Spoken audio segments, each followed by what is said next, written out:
इस वीडियो में हम क्लास 9th का किताब नंबर 4 देखने वाले हैं। साहिर लुधियानवी जी का है।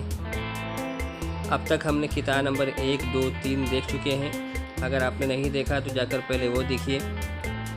आइए स्टार्ट करते हैं किताब नंबर 4। आपके पास फर्स्ट क्वेश्चन है, गैर मुतल्लिका नामों को अलग कीजिए। तो यहाँ पर गैर मुतल्लिका नाम है मशअल। उसके बाद में आपके पास जो अगला क्वेश्चन है, यहाँ पर मुंह छुपा के और सर झुका के जीने का मतलब लिखिए।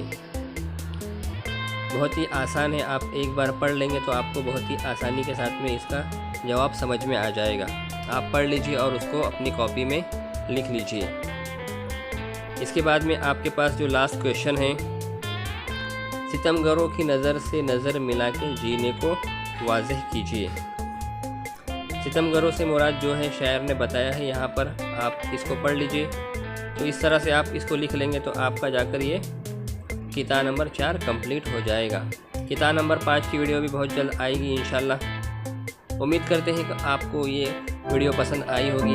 वीडियो पसंद आई हो तो उसे ज़्यादा से ज़्यादा लाइक कीजिए, शेयर कीजिए और हमारे चैनल को सब्सक्राइब कीजिए।